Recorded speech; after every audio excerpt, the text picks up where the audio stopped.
What is going on, everyone? Joe here, and welcome back to my 5th episode of the FM19 beta series here with Roma.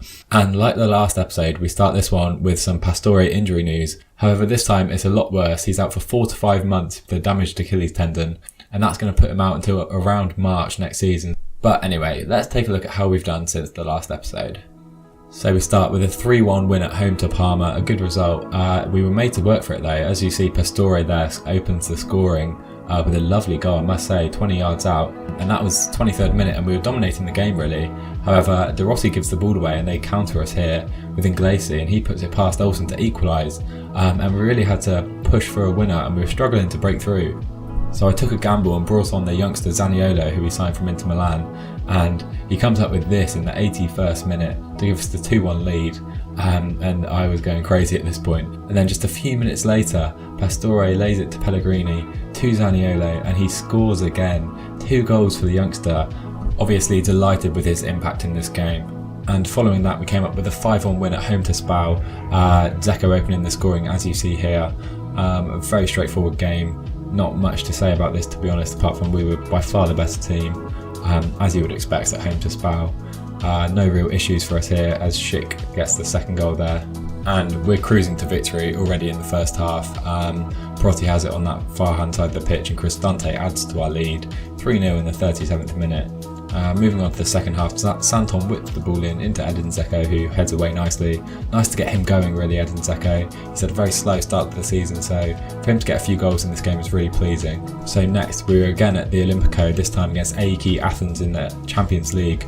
And we open their scoring with a very lucky goal. Pellegrini's shot deflected, and it deflects past the keeper after he dived the wrong way. And then Cristante heads home a corner to put us 2-0 up in the 30th minute. A great start again for us. And now moving on to the 83rd minute, AEK Athens offered very little, to be honest. They defended fairly well, but they didn't really give our defence too many issues. However, our clean sheet was prevented in the 92nd minute. Get a look at this, guys. Marcano, Santon, and there's confusion. And he almost missed it as well, hit the post and rolled across the line. Very lucky that such a stupid goal didn't actually matter. So next, Frosinone away from home, another lower league team who will be battling relegation really. And another straightforward win, 3-0. Cristante with another header, 2 games in a row he scored from a header. And he's getting some goals for us now, Cristante. I think we've seen him score 3 goals already. And then Marcano adds to our lead there with a nice easy header. And we're 2-0 up again for half time. And then moving on to the 42nd minute, Davide Santon on the right wing. He's been really good in that wing back position actually, amongst Florenzi's injuries. And his shot is deflected by Capuano, and it deflects past the keeper, and that's 3-0, and that's how the game would end. Another solid 3-0 win. So following that win, we played Genoa at the Olimpico, and in the 23rd minute, Kluivert brings the ball right across the pitch. Great run by him, gets the ball in, and Dzeko can't finish, he hits the bar. I didn't include the highlight, but Kolarov actually got sent off with about 10 minutes to go in this game, and both teams really pushed for the win. As you can see, Genoa left 3 strikers up there against our 2 centre-backs momentarily, and this is just moments later in the same highlight. We're flying forward, pushing for the win, 93rd minute, and Zonzi sprays the ball out to Perotti, and he misses the target, and that's the final kick of the game. Perotti had the chance to win it for us, but we're unable to score, and we drop points at home to Genoa. So following the draw to Genoa, we fly out to Athens, which is a tough place to go actually for another tie with AEK. And as you can see, 88th minute here, it's 0-0 currently. Santon whips in, and Cristante volleys it in at the back post, and I thought we'd won it there with just a few minutes to spare, and in the 89th minute, as you can see, the ball's given away very cheaply there. They've left all their men forward, Boy whips it in, Klonoridis equalises in the 90th minute. Oh, it's so frustrating when you go ahead and concede again. I mean, I went defensive and I thought I'd done enough, but clearly not. So all in all, not a bad run of games, I must say. We played some of the weaker teams in the league, it must be said, but 4 wins and 2 draws in all competitions, can't really complain there. So now, let's move on to today's game. And worth mentioning, guys, I'm actually going to play only 1 game in this episode. I plan to include that AEK Athens game. However, I watched my other episode back and I thought I was rushing a bit, so today I'm going to try and focus and spend more time on a single game.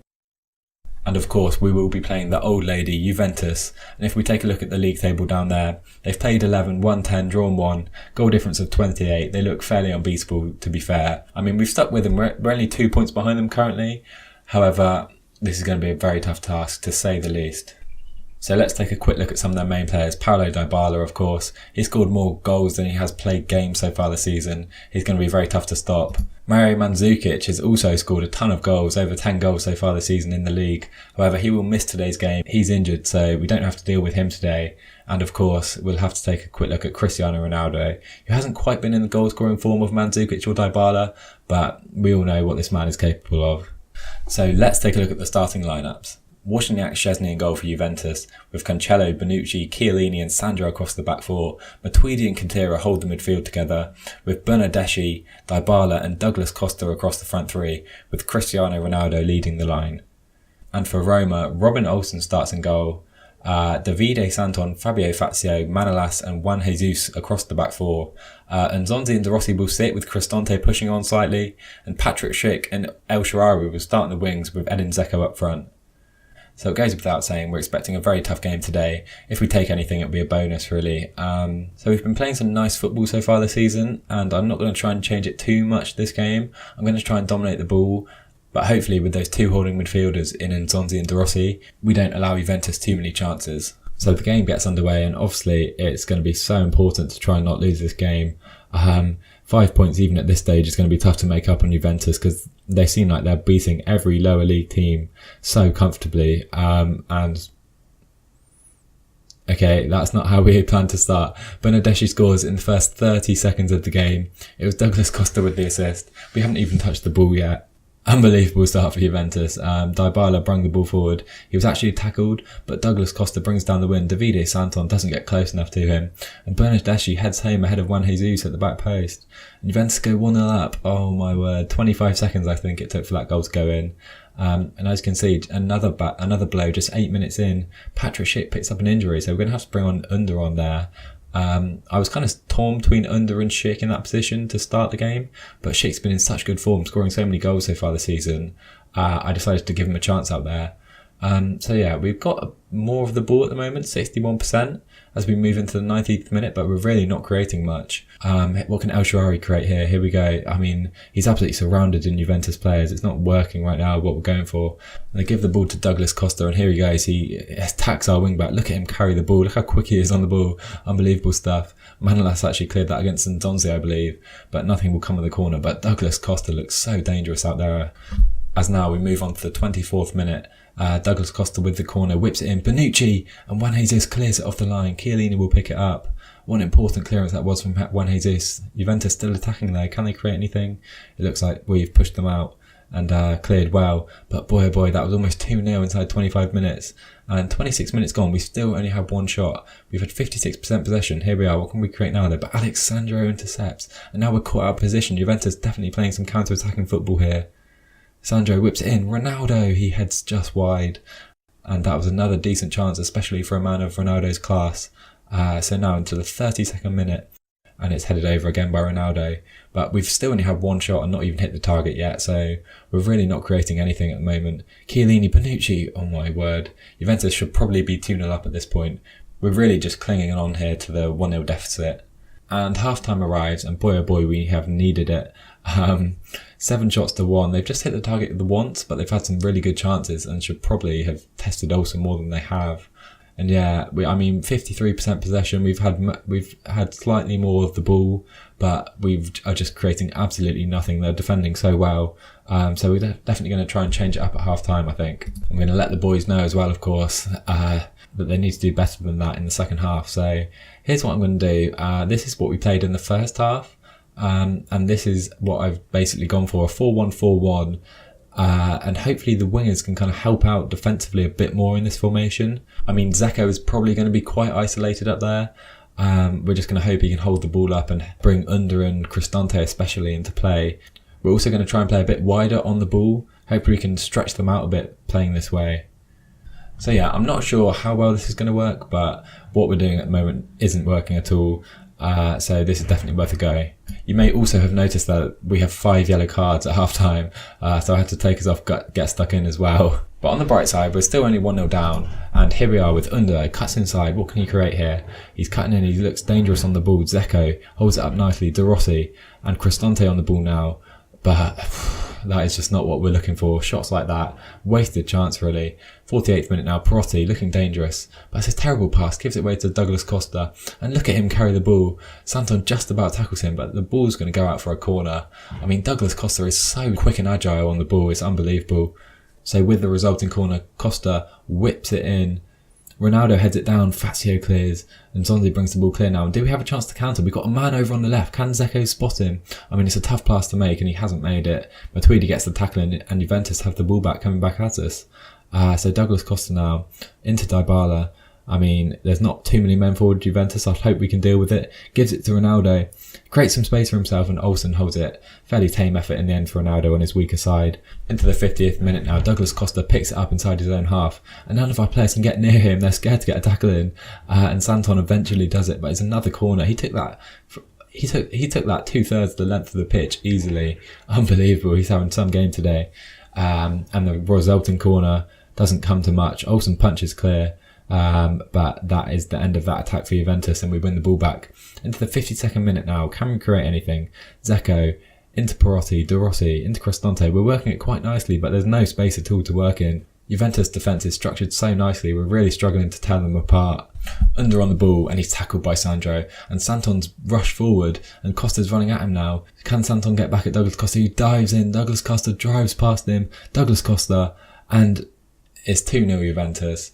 I mean, it's probably been coming. Douglas Costa has been toying with Davide Santon all afternoon. I think it came off Ronaldo. I mean, I'm not sure if that was fully intended, and there's the missed tackle by Santon.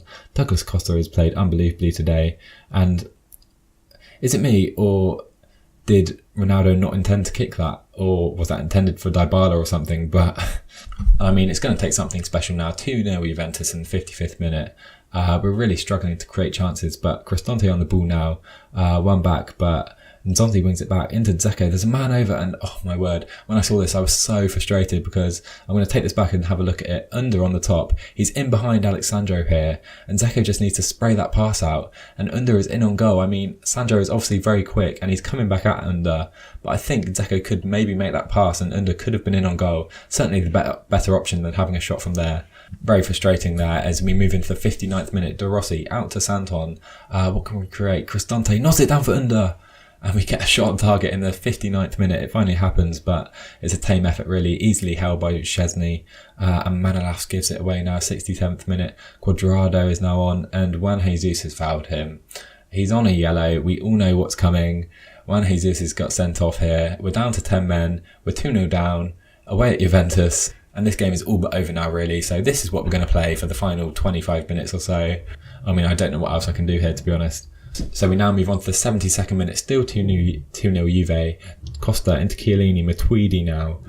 Sami Khedira, what can they create? Dybala into Douglas Costa, and he's denied by Olsen. Should have got that goal, really. His performance has deserved it. So we move on to the 83rd minute, and we're still only 2-0 down here. So I decided to be a bit more aggressive, push a few more men forward, go attacking, more direct, up the tempo, see if we can kind of grab a goal and put Juventus under pressure a bit.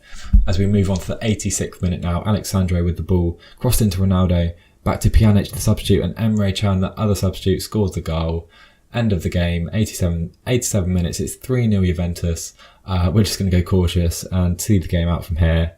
Juventus has shown their class today, really. We couldn't match them. I mean, probably not a good decision to try and play some positive football. Maybe we could have looked to counter them rather than dominating possession. But this Juventus team is unbelievable.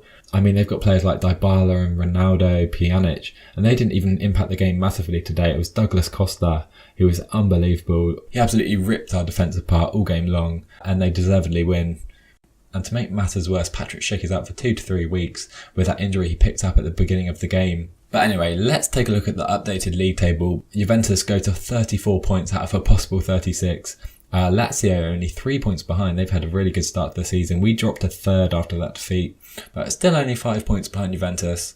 Down to Inter in fourth on 25 points, and Napoli, Sassuolo and Milan are struggling to keep up with the top teams in the early part of the season. We're already 10 points ahead of Milan, so not the best start for them at all. So taking a quick look at the upcoming fixtures, we're probably going to play that Atleti game in the Champions League.